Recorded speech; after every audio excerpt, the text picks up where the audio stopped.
December 18, 1944, 7 miles east of the Belgian town of Bastogne.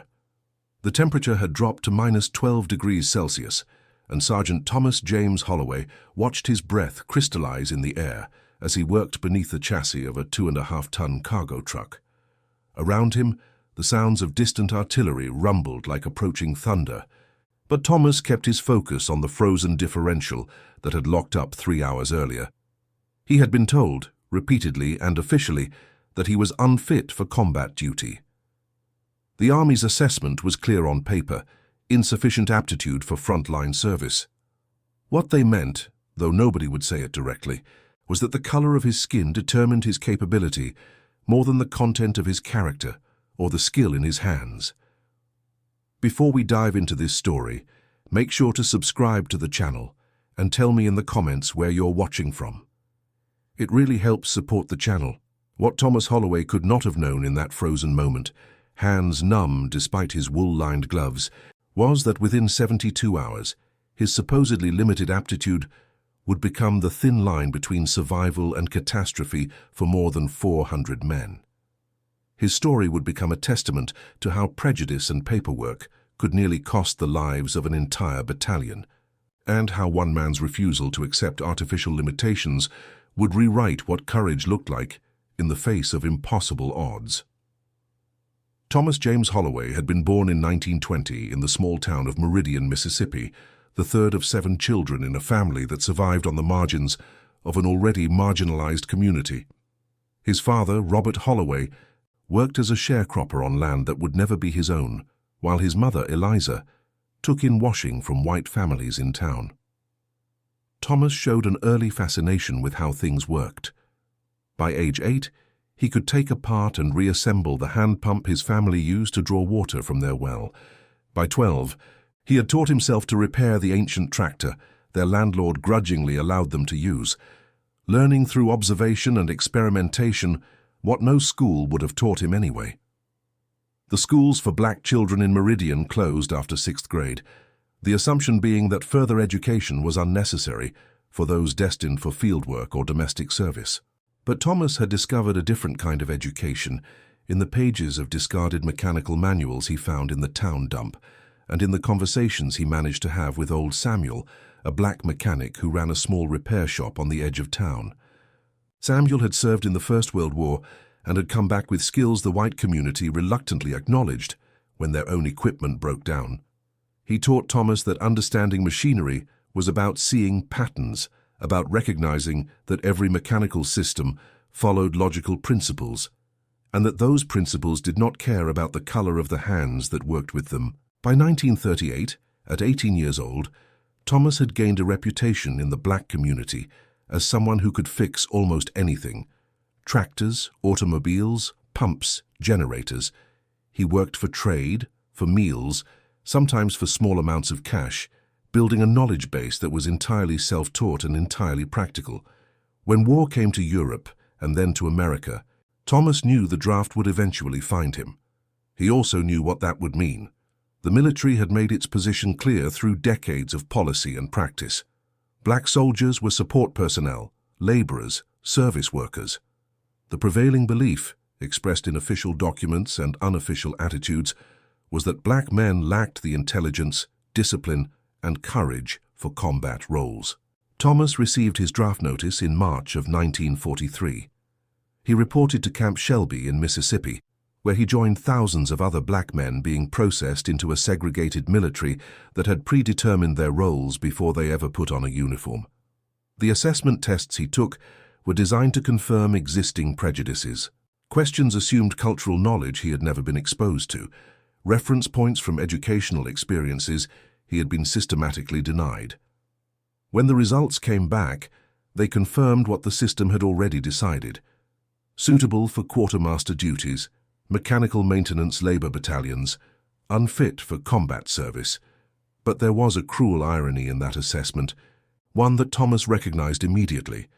The same military that declared him too limited for fighting desperately needed the skills that his supposedly inferior intelligence had developed. The mechanized warfare of this new conflict required constant maintenance of thousands of vehicles, and there were never enough trained mechanics to meet the demand. So Thomas found himself assigned to the 782nd Ordnance Maintenance Battalion, a segregated unit tasked with keeping the Army's vehicles running. He shipped out to England in September of 1944, crossing the Atlantic in the cramped hold of a Liberty ship, alongside 300 other black soldiers. The accommodations were worse than those provided for white troops, the food less adequate, the respect entirely absent. But Thomas used the crossing to learn. He befriended a corporal named William Davis from Detroit, who had worked in the automobile plants before the war, and together they spent hours discussing the differences between civilian and military vehicle specifications. He studied the maintenance manuals he could get his hands on, memorizing the particular quirks of the deuce-and-a-half cargo trucks, the jeeps, the half-tracks that were the lifeline of the American advance. By the time they reached France in October, following the invasion forces that had landed months earlier, Thomas had transformed himself into something more than a mechanic. He had become a diagnostician, someone who could identify problems by sound before they became failures, who could improvise solutions when proper parts were unavailable, who understood that keeping vehicles moving was not just about mechanical skill, but about anticipating needs and preventing breakdowns before they happened. The 782nd was stationed near Liège, Belgium, by early December, supporting the First Army's push toward the German border. The unit worked in a converted warehouse that provided some shelter from the increasingly brutal winter weather. The building had once been a textile factory, its high ceilings and open floor plan now filled with the sounds of impact wrenches, welding torches and diesel engines being tested after repair. The smell of motor oil, welding flux and exhaust fumes created an atmosphere that was familiar to any mechanic, regardless of the wartime context. Their days followed a relentless rhythm that began before dawn and extended well into darkness. Damaged or broken down vehicles arrived in a steady stream, some driven or towed in from nearby units. Others delivered on transporters after catastrophic failures in the field. Each vehicle represented a story: the Jeep whose driver had pushed it too hard trying to escape artillery fire, the truck that had broken down while evacuating wounded from a field hospital, the half-track whose transmission had given out during a night movement. Thomas and his fellow mechanics assessed each case, determined what was needed, and set about making the repairs as quickly as conditions allowed. The work was endless, the conditions harsh, the recognition non-existent. They worked through cold that made their fingers numb despite heavy gloves, standing in a building where their breath formed visible clouds, and where touching bare metal could tear skin. The lighting was inadequate, forcing them to use portable lamps that created shadows and made fine work difficult. The tools were often the wrong size or worn from hard use, requiring improvisation and adaptation. Parts supplies were irregular, meaning they frequently had to cannibalize damaged vehicles or fabricate solutions from scrap materials. White units that brought their vehicles for repair often expressed surprise that black mechanics could handle complex repairs.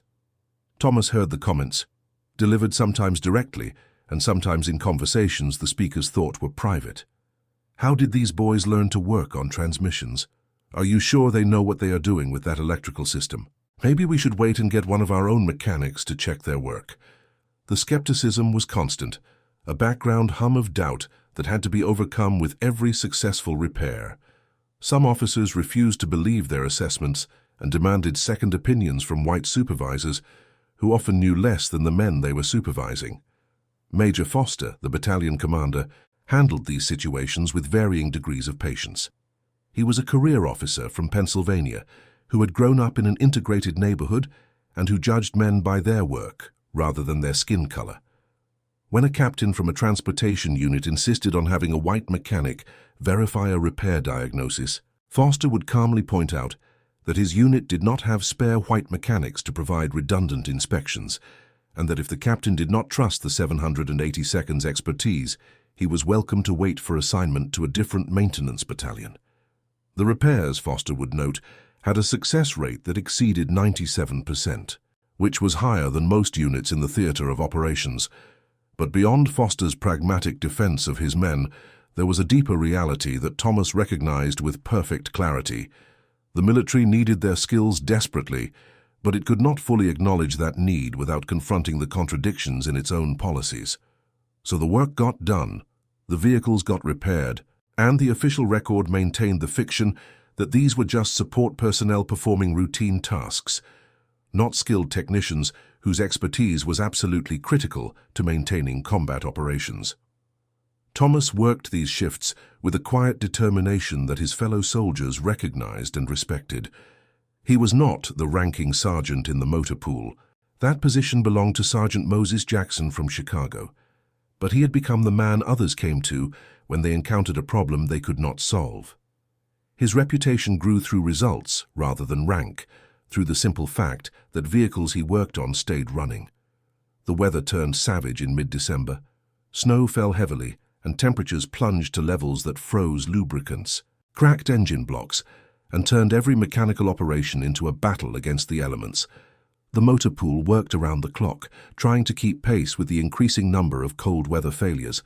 Thomas barely slept, grabbing a few hours here and there sustained by coffee that tasted like burnt motor oil, and the knowledge that somewhere out there, soldiers were depending on the vehicles they kept running. Then, on the morning of December 16th, the entire character of the war changed.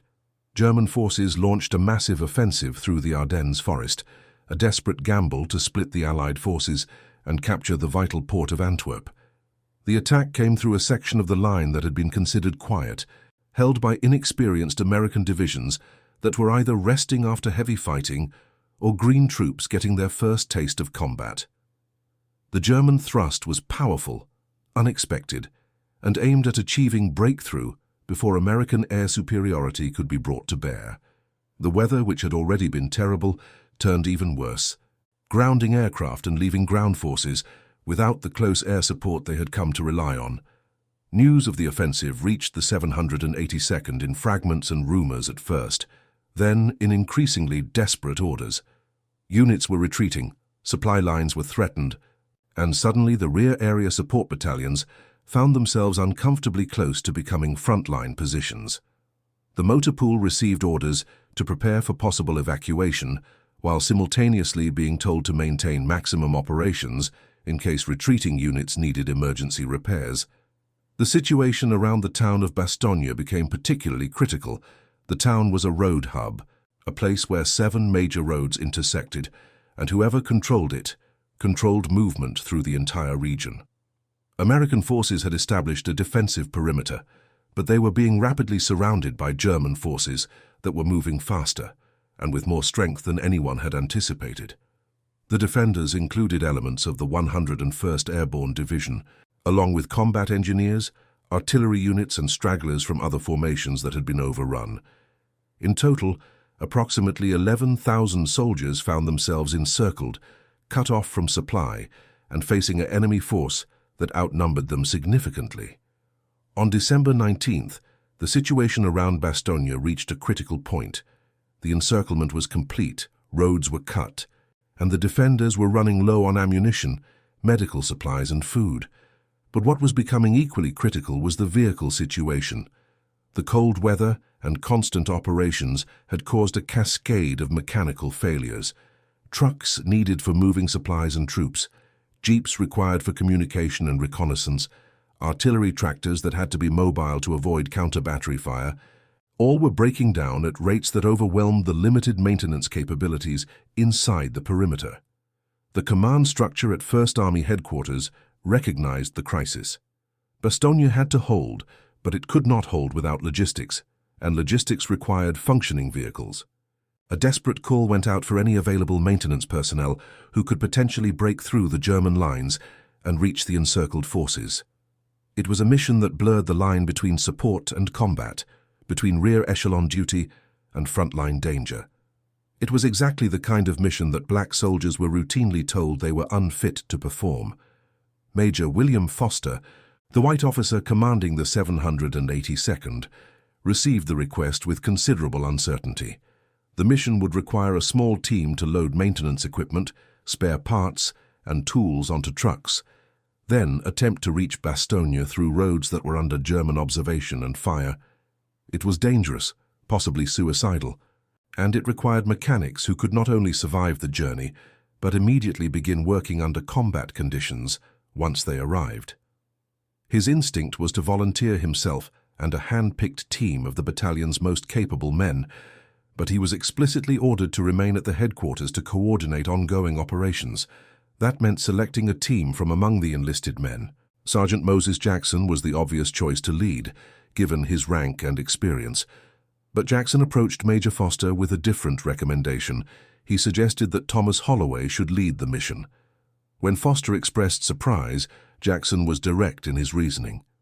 Thomas was the best pure mechanic in the battalion, the man most likely to handle whatever catastrophic failures they encountered in Bastogne. More than that, Jackson said, Thomas had something else, an absolute refusal to accept that anything was unfixable, a quality they would need if the situation was as desperate as reports suggested. Foster was torn. The regulations, the assessments, the entire structure of the segregated military argued against giving such responsibility to someone officially designated as unfit for combat duty. But the reality of the situation overrode regulations. He called Thomas into his office and laid out the mission with brutal honesty. The roads were compromised, the enemy was everywhere. The chances of making it through were uncertain at best. Once in Bastogne, they would be trapped with everyone else until relief arrived, if it arrived. There would be no support, no backup, no evacuation if things went wrong. Thomas listened without interrupting, then asked a single question. How many vehicles needed repair in Bastogne? Foster did not have an exact number, but estimates suggested dozens, possibly more than 100 when accounting for ongoing failures. Thomas nodded slowly, then said he would need to select his own team, 5 men who could handle multiple vehicle types and work without sleep if necessary. Foster agreed, with the provision that they had 6 hours to prepare and load their trucks. Thomas chose his team carefully. First was Corporal William Davis, the Detroit auto worker who had crossed the Atlantic with him. William was methodical, precise, excellent at electrical systems and fuel delivery problems. Second was Private First Class James Washington from Birmingham, Alabama, who had a gift for transmission and drivetrain repair and could fabricate parts from scrap when necessary. Third was Private Robert Mitchell from Philadelphia, who had worked in a machining shop and could repair tools and equipment when they broke. Fourth was Private John Brown from New Orleans, who understood hydraulics and braking systems better than anyone else in the battalion. Fifth was Private Henry Williams from Atlanta, who was young, only 19, but who learned faster than anyone Thomas had ever taught. The 6 men spent their preparation time loading 2 trucks with everything they might need. They took spare parts for the most common failures: fuel pumps, water pumps, alternators, starters, fan belts, hoses, gaskets. They took welding equipment and cutting torches. They took hand tools, power tools, jacks, chains, and lumber for constructing field expedient repairs. They took spare tires, batteries, and cans of lubricants specially formulated for extreme cold. The trucks were loaded so heavily that Thomas worried about the suspension, but he knew they could not count on resupply once they reached Bastogne. They departed at dusk on December 19th, joining a hastily organized convoy that was attempting to push supplies through to the encircled town. The convoy consisted of approximately 20 vehicles, trucks loaded with ammunition, medical supplies, and food, along with several ambulances to evacuate wounded on the return trip. The convoy was led by a lieutenant from the Quartermaster Corps who looked barely old enough to shave and who kept consulting his map with the nervous intensity of someone who knew how badly things could go wrong. The first hour of the journey was tense but uneventful. They moved slowly through snow-covered roads, watching the tree line on either side, listening for the sound of engines or weapons that would indicate German forces. The cold was savage, seeping through every layer of clothing, turning metal so cold that touching it with bare skin would tear away flesh. Thomas drove the lead maintenance truck with William in the passenger seat, while the other 4 men were split between their truck and the second maintenance vehicle driven by James Washington. The ambush came suddenly, without warning, as these things always did. The convoy was passing through a stretch of forest when the night erupted with gunfire. Tracer rounds lit the darkness like deadly fireflies, stitching patterns across the road and into the vehicles. The lead truck was hit immediately, its driver falling forward onto the steering wheel as the vehicle careened off the road into a ditch. Other trucks stopped abruptly, creating a traffic jam that made them even more vulnerable. Soldiers scrambled for cover, returning fire at muzzle flashes in the trees, while the lieutenant screamed orders that were barely audible over the chaos. Thomas reacted with an instinct he did not know he possessed. He threw the truck into reverse, backing rapidly, while William leaned out the window trying to see where they could find cover. A round punched through the windshield, missing Thomas by inches, and he felt the truck lurch as another round found the front tire. He kept moving, getting off the road, finding a position behind a slight rise in terrain that offered some protection. Around them the convoy was disintegrating. Several trucks were burning, their loads of ammunition beginning to cook off in secondary explosions. Soldiers were scattered in the ditches and tree line, fighting back against an enemy they could barely see. The firefight lasted perhaps 20 minutes, though it felt like hours. Eventually, the German fire slackened and then stopped entirely. It had been a hit-and-run attack, designed to disrupt the convoy rather than fully destroy it, and the attackers melted back into the forest before American forces could organize a counterattack. When the shooting stopped, the damage was apparent. 7 trucks destroyed or 2 damaged to continue, including both ammunition trucks. 4 soldiers confirmed fallen, 11 wounded, some seriously. The lieutenant had taken a round through the shoulder and was in shock, unable to make decisions or give coherent orders. Sergeant Moses Jackson, who had been riding in one of the middle trucks, took charge. He organized the survivors, established a perimeter and sent scouts forward to check the road ahead. Then he found Thomas, who was inspecting the damage to his truck with William. The front tire was shredded, and several rounds had punched through the engine compartment, but Thomas had already determined that the engine itself was intact. The tire he could change. The holes in the hood were cosmetic. Jackson's assessment was grim. The convoy was finished. They had lost too many vehicles and too many men to continue as an organized force. The wounded needed evacuation back to the rear, and the remaining drivers were too shaken to continue forward into increasing danger. But the mission had not changed. Bastogne still needed maintenance support, probably more desperately now than before. Jackson asked Thomas directly, could the 2 maintenance trucks make it alone? Thomas looked at his team, saw the fear in their faces, but also the determination. They had not been trained for combat, had been explicitly told they were not suited for it, but they had just survived an ambush and were still alive. The trucks could be made operational. They had the skills and the parts. The question was whether they had the courage to continue without the dubious protection of a convoy. Thomas turned back to Jackson and said simply, "We came to do a job. We will complete the job." Jackson nodded, issued rapid orders for the convoy to consolidate and retreat, then helped Thomas and his team prepare for the final push. They transferred additional supplies from the damaged trucks, taking everything they could carry. Jackson gave them the best map he had, marking the route he thought offered the best chance of avoiding German positions. He gave them his watch, telling Thomas to maintain radio silence until they reached Bastogne, to avoid giving away their position. Then he shook each man's hand and told them the entire army would remember what they were about to do. Thomas and his team moved out 30 minutes later, 2 trucks traveling without lights through a winter darkness that was absolute. They navigated by dead reckoning and instinct, occasionally stopping to listen for sounds of German movement. Every farm they passed could hide an enemy position. Every crossroad could be an ambush site. The snow continued to fall heavy and thick, reducing visibility to almost nothing but also providing some concealment. They encountered a German patrol around midnight, coming around a bend in the road to find themselves face to face with 3 enemy soldiers who looked as surprised as they were. For a frozen moment, nobody moved, both sides processing the unexpected encounter. Then Thomas slammed the accelerator, the truck lurching forward as the Germans dove for cover. Shots rang out, rounds sparking off the truck's body, but Thomas kept going, William gripping the dashboard with white knuckles as they fishtailed through the snow. Behind them, James Washington followed in the second truck, and somehow, miraculously, they broke contact without anyone being hit. They reached the outskirts of Bastogne at approximately 3 in the morning on December 20th. The approach to the town was marked by signs of recent combat, abandoned equipment in the ditches, shell craters in the road that they had to navigate carefully, and the occasional glow of fires from destroyed vehicles or buildings. American sentries challenged them with weapons ready, suspicious of any vehicles approaching from outside the perimeter. The soldiers were nervous, understandably so given that German forces had been using captured American vehicles and equipment to infiltrate defensive positions. Thomas identified himself and his mission, providing the authentication codes that Jackson had given him before they departed.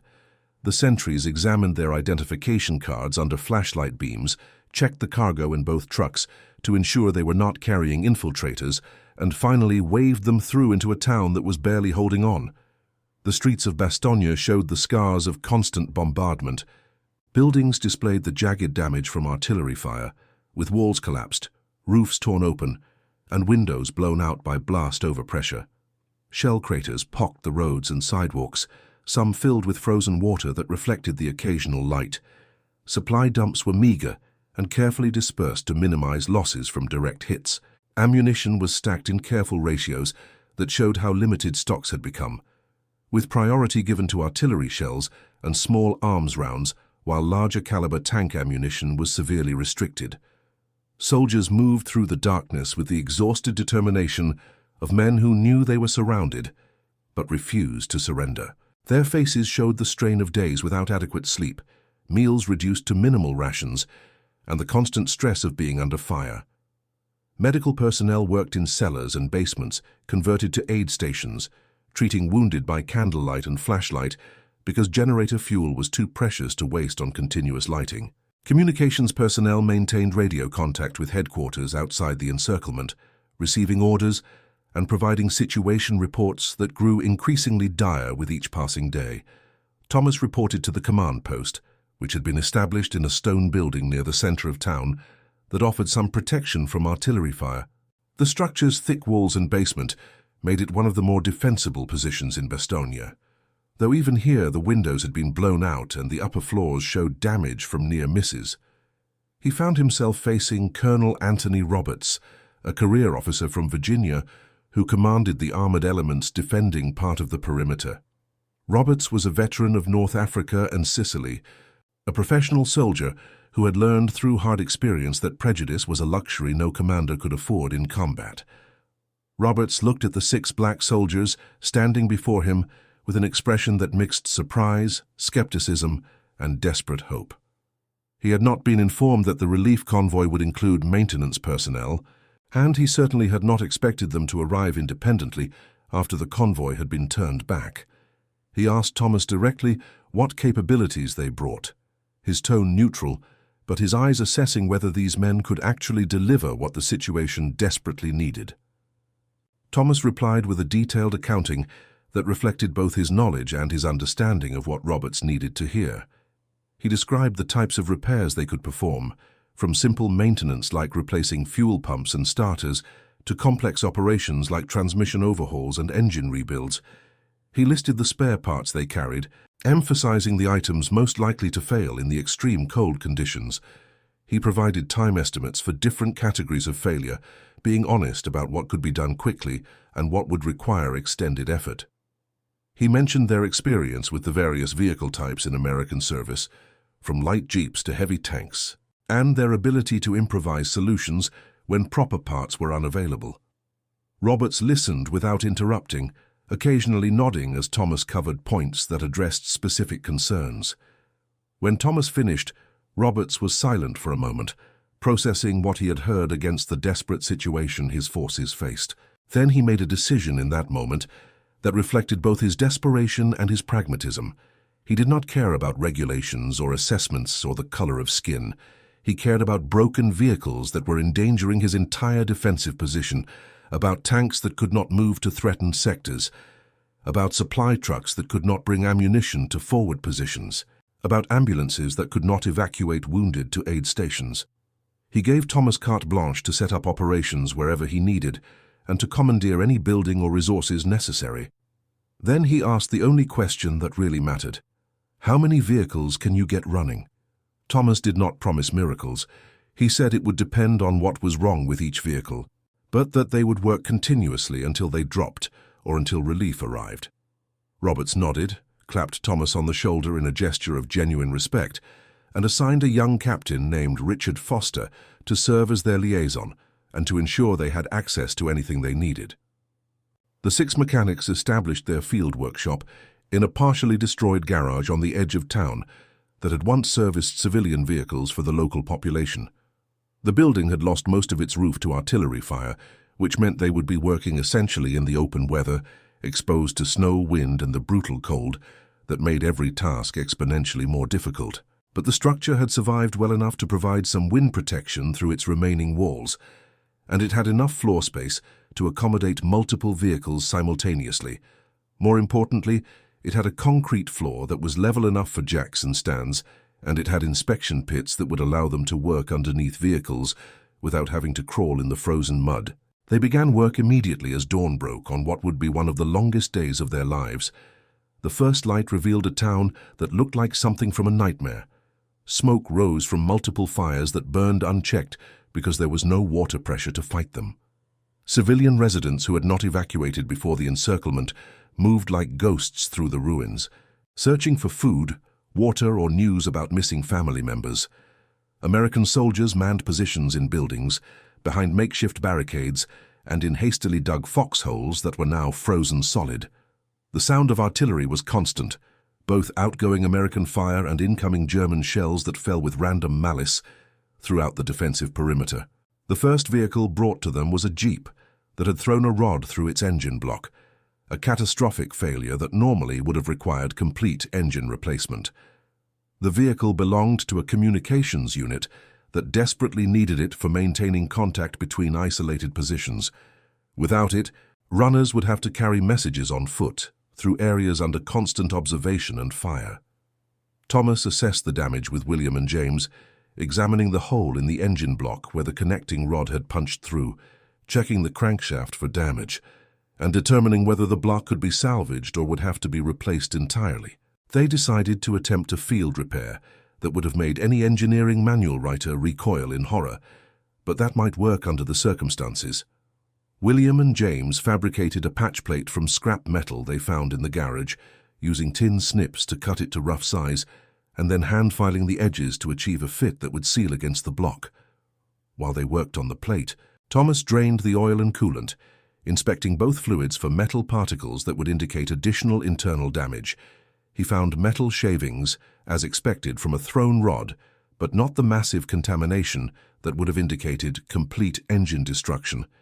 They welded the patch plate over the damaged block, using a portable welding unit they had brought from Belgium, taking care to ensure the weld penetrated fully and created a seal that would hold under pressure.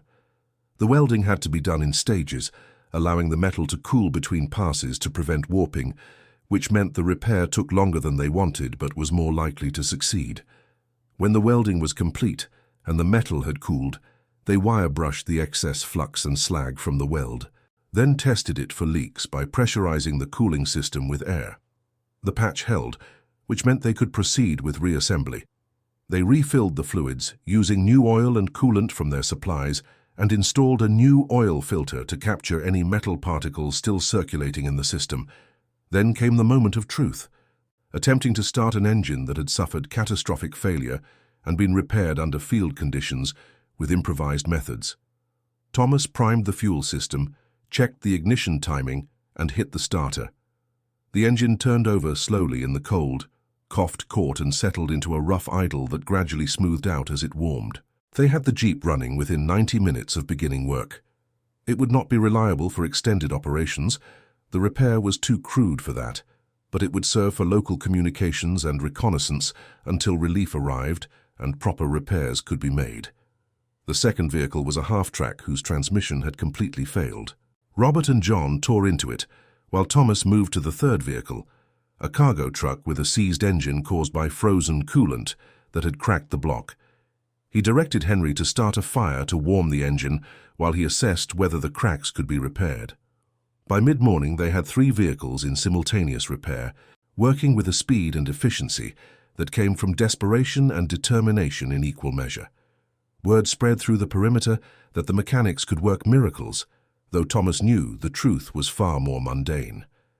There were no miracles in mechanical repair, only knowledge, skill, and willingness to attempt solutions that textbooks would reject. More vehicles appeared throughout the morning and into the afternoon, each with its own crisis, each representing capabilities that the defenders desperately needed. A tank retriever, with a failed hydraulic system that was needed to move damaged armor from exposed positions to cover. An artillery tractor that could not climb the icy slopes to firing positions on the high ground that dominated the town. An ambulance whose engine would not start in the cold, leaving wounded to wait longer than they should for evacuation to the aid stations. Thomas triaged each case with the practiced eye of someone who had spent years diagnosing mechanical failures. He assigned his team based on their specialties and the urgency of each repair. William worked on electrical problems, tracing shorts and failures through wiring harnesses stiffened by cold. James handled transmission issues, getting filthy with gear oil, despite the freezing temperatures that made the lubricant thick and resistant. Robert set up a field forge to heat metal for fabrication work, using scrap wood from destroyed buildings as fuel. John tackled hydraulic and brake failures, replacing lines that had cracked from cold and bleeding systems that had lost pressure. Henry, the youngest, moved between vehicles doing whatever was needed, learning rapidly through observation and hands-on experience. The work was brutally hard in ways that went beyond the mechanical challenges. The cold was so intense that metal tools would stick to bare skin if contact lasted more than a few seconds, leaving painful tears when pulled away. They learned to keep their hands covered even when working on delicate tasks that normally required bare fingers, accepting reduced dexterity as the price of avoiding frostbite. Lubricants became thick and paste-like, requiring heating before they could flow properly. Metal became brittle, prone to cracking if stressed. Batteries lost capacity, making cold starts even more difficult. Every task took longer than it would have under normal conditions, and some tasks became nearly impossible. German artillery fell randomly on the town throughout the day, forcing them to take cover several times an hour, whenever the distinctive whistle of incoming rounds grew loud enough to indicate they were the target. They would drop their tools and dive under vehicles or into the inspection pits, waiting for the explosions that sometimes landed close enough to shower them with debris. Each interruption cost precious minutes, and the accumulated time lost to artillery became significant. But there was no choice except to take cover and hope that their luck held, that the shells would land elsewhere, that they would survive to continue working. They had no heat source except the occasional fire they could build using scrap wood, huddling around the flames during breaks to restore feeling to frozen extremities. The fires provided momentary relief, but had to be extinguished before they attracted enemy observers, who might direct artillery fire onto the smoke. Food came irregularly, usually cold rations shared by soldiers who appreciated what the mechanics were accomplishing. Coffee appeared from somewhere, bitter and strong and barely warm, but containing caffeine that kept them functional despite exhaustion. Sleep was impossible, not just because of the constant demand for repairs, but because the cold made resting dangerous. Soldiers had died from hypothermia while sleeping in inadequately heated positions, and the mechanics knew they could not afford to let their guard down. But they kept working. Thomas discovered that his supposedly limited aptitude had prepared him perfectly for this moment, in ways that standard military training never could have. Every improvised repair he had made on broken-down tractors in Mississippi, working with whatever materials were at hand because proper parts were unavailable or unaffordable. Every solution he had devised using scrap and ingenuity because formal education and technical manuals had been denied to him. Every principle he had learned through observation and experiment because schools closed after 6th grade for black children. All of it became relevant in this desperate situation where survival depended on making things work despite impossible conditions. He taught his team not just to fix what was broken, but to anticipate what would break next, to make repairs that would hold under the worst conditions, to find solutions that worked even when proper parts were unavailable. On the second day, December 21st, a tank crew brought in a medium tank that had thrown a track. Normally, reinstalling a track on a tank required specialized equipment and a full maintenance crew. Thomas had neither. But he had lumber from destroyed buildings, jacks from their supplies, and chains they had brought from Belgium. He organized a work party of soldiers from the tank crew and nearby infantry, directing them to build a ramp from the lumber while his team prepared the track and running gear. It took 6 hours of exhausting labor, but they got the track reinstalled and the tank returned to the defensive line. Colonel Roberts came by that evening, watching them work on an artillery piece that had recoil problems. He stood silently for several minutes, then called Thomas over. Roberts said something that Thomas would remember for the rest of his life. "I have commanded soldiers for 20 years, and I have seen courage take many forms.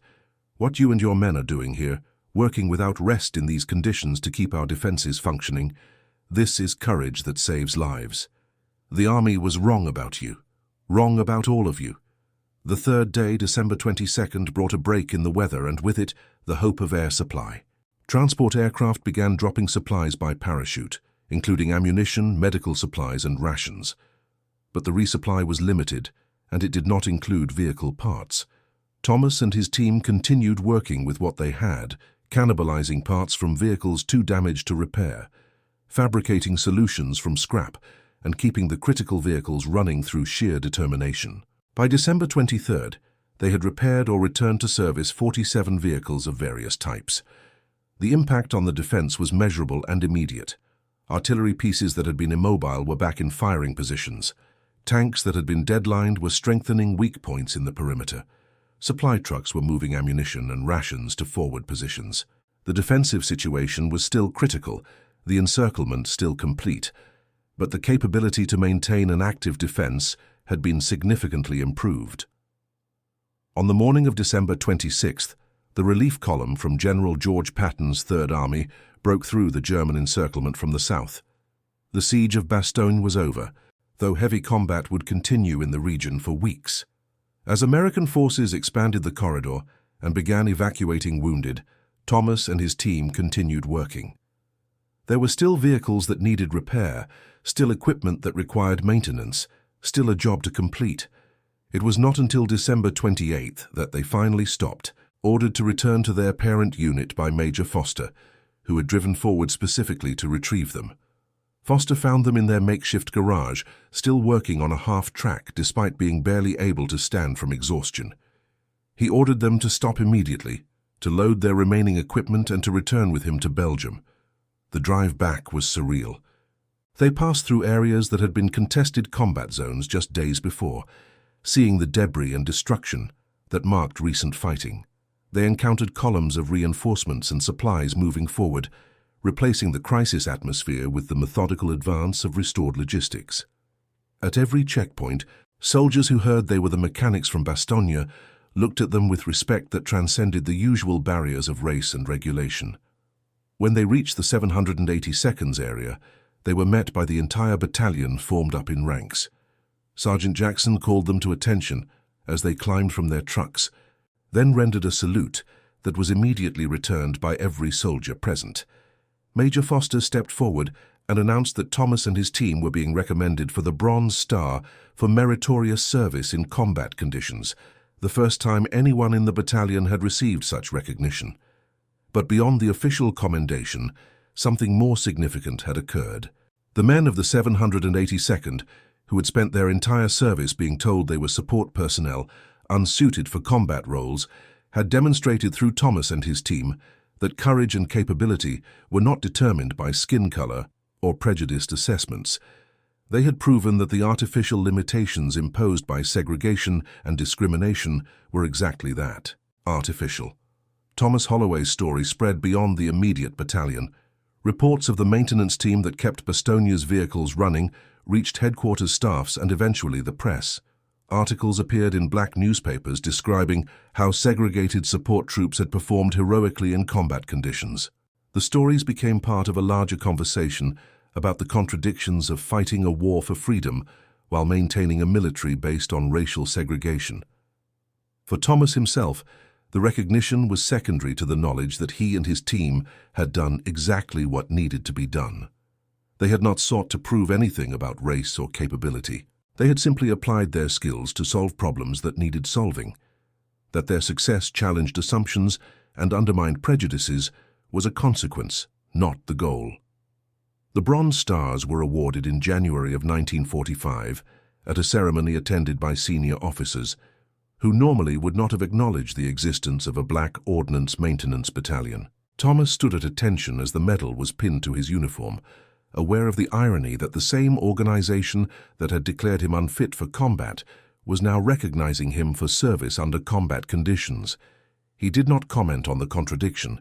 He simply saluted and returned to his position. The war in Europe continued until May of 1945, and Thomas served throughout that period, eventually advancing to the rank of Master Sergeant. His expertise was increasingly recognized and utilized, with white units specifically requesting his team for complex repairs. The barriers of segregation remained in place officially, but they were harder to maintain in practice when capability was measured by results rather than regulations. After the war ended, Thomas returned to Mississippi with his discharge papers and his medals. He discovered that military service had changed some things, but not others. He was still a black man in the Deep South, still subject to the laws and customs that enforced segregation. But he was also a skilled mechanic, with documented experience managing complex repair operations under pressure, and that expertise had value that could not be entirely dismissed.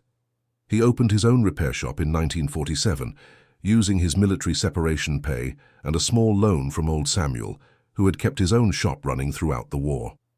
Thomas's shop became known for quality work and fair prices, serving both black and white customers who cared more about getting their vehicles fixed correctly than about who was doing the fixing.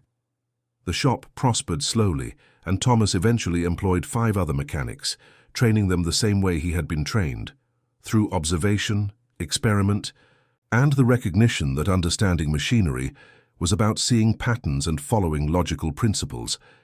He married in 1949 to a woman named Dorothy, who taught at the black elementary school in Meridian. They had 4 children, all of whom attended college on scholarships and went on to professional careers that would have been unimaginable in Thomas's youth. He never spoke much about the war to his children when they were young, considering it ancient history that had little relevance to their lives. But as the civil rights movement gained momentum in the 50s and 60s, and as his children began to understand the historical context of the world they were inheriting, they asked more questions, and Thomas began to share more details. His oldest son, Robert, became particularly interested in his father's wartime service. In 1968, as a college student studying history, Robert interviewed Thomas extensively about Bastogne and the circumstances surrounding that mission. The resulting oral history became part of Robert's senior thesis on the contributions of black soldiers in World War II, a subject that was only beginning to receive serious academic attention.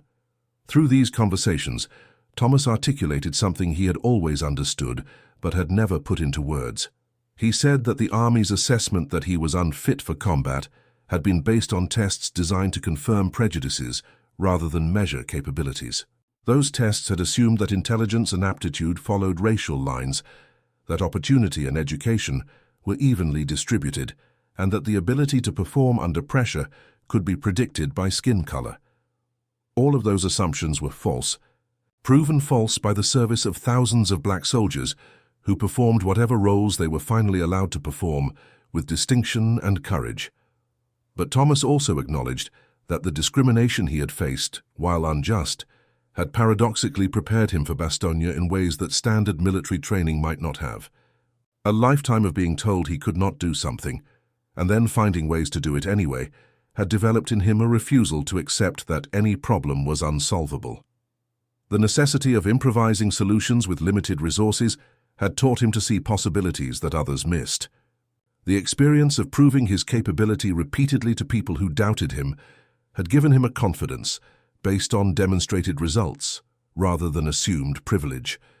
He did not excuse or justify the discrimination, the waste of human potential, the denial of opportunity, the constant requirement to prove oneself worthy of basic respect. All of it was wrong and had damaged countless lives. But he recognized that his response to that discrimination, his determination to master skills and solve problems regardless of artificial barriers, had become a form of strength that served him well in the crisis moment at Bastogne. Thomas Holloway continued operating his repair shop until 1983, when he retired at age 63. By then, his business had become an institution in Meridian, known for training young mechanics and for maintaining standards of quality that customers trusted. He spent his retirement years working in his garden, spending time with his grandchildren, and occasionally speaking to history classes and veteran groups about his wartime experiences. He attended a reunion of Bastogne defenders in 1985, one of the few black veterans present among the predominantly white survivors of the encirclement. He was approached by several men who remembered the maintenance team that had kept their vehicles running, who wanted to shake his hand and express gratitude for service that had literally saved their lives. One veteran, a former tank commander, told Thomas that his cruise tank had been repaired by Thomas's team 3 separate times during the siege, and that they had survived encounters they would not have survived on foot. In 1994, for the 50th anniversary of the Battle of the Bulge, Thomas returned to Belgium for commemorative ceremonies in Bastogne. The town had erected monuments honoring the defenders, and Thomas stood before them with mixed emotions.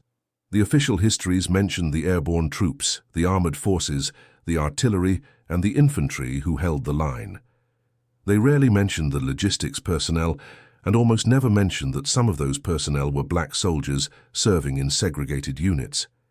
His contribution, like that of thousands of others, had been quietly erased from the narrative.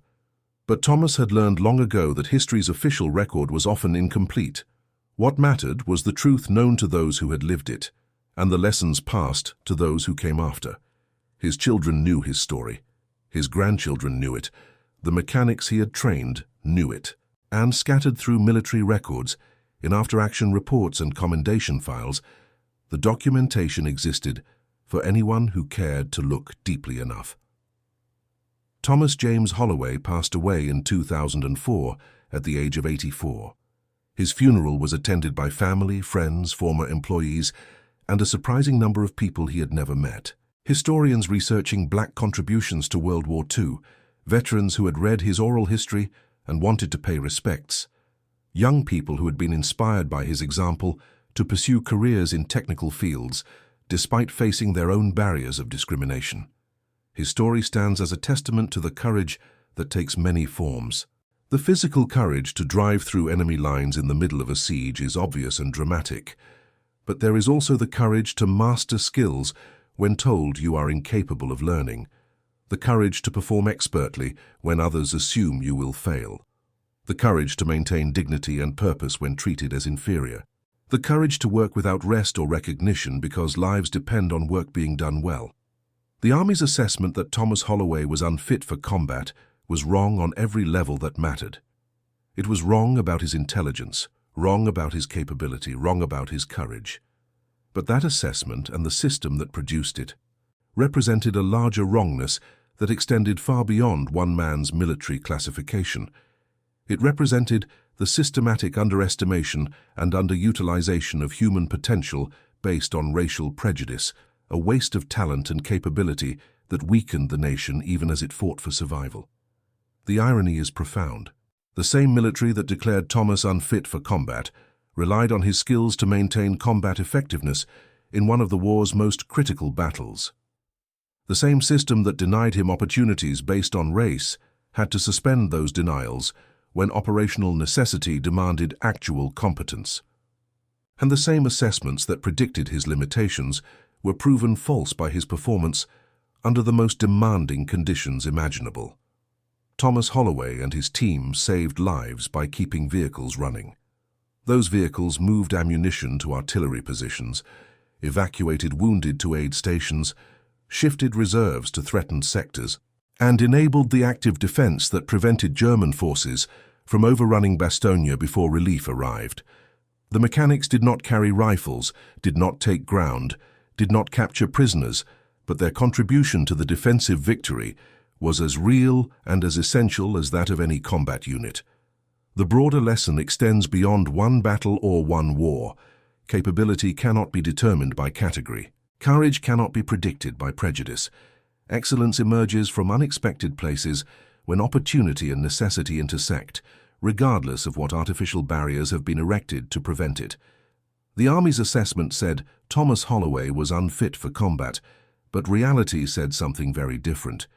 In the decades after the war, as the military slowly integrated and the civil rights movement challenged segregation throughout American society, stories like Thomas's became part of a larger understanding of how much talent had been wasted by discrimination.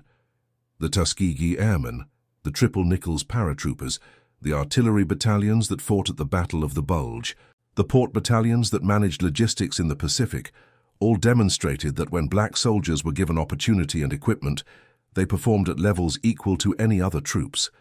But beyond the famous units and celebrated firsts, there were thousands of individuals like Thomas Holloway, whose contributions were quieter but no less significant. They were the mechanics who kept vehicles running, the medics who saved lives, the quartermasters who ensured supplies reached the front, the engineers who built roads and bridges. They served in a military that told them they were inferior while depending on their skills for victory. They maintained professionalism and excellence while facing daily discrimination. And they proved, through patient accumulation of evidence, that the assessment of their unfitness was a lie. Thomas understood all of this with a clarity that came from living it. He knew that his story was not unique, that countless other black soldiers had similar experiences of proving themselves despite rather than because of military policy. He knew that the victory at Bastogne belonged to many people, most of whom would never receive recognition. And he knew that the real significance of his service was not the medals or commendations, but the simple fact that when given the chance to demonstrate his capability, he had seized that chance and proven that arbitrary limitations were just that, arbitrary. The garage in Bastogne, where Thomas and his team worked through those desperate days, was destroyed in subsequent fighting and never rebuilt. No monument marks the location where 6 black mechanics kept dozens of vehicles running through mechanical expertise and sheer determination. But the impact of their work rippled through the defensive effort in ways that were essential to survival, even if those ways were never fully documented or acknowledged in official histories. And that concludes our story. If you made it this far, please share your thoughts in the comments. What part of this historical account surprised you most? Don't forget to subscribe for more untold stories from World War II and check out the video on screen for another incredible tale from history. Until next time.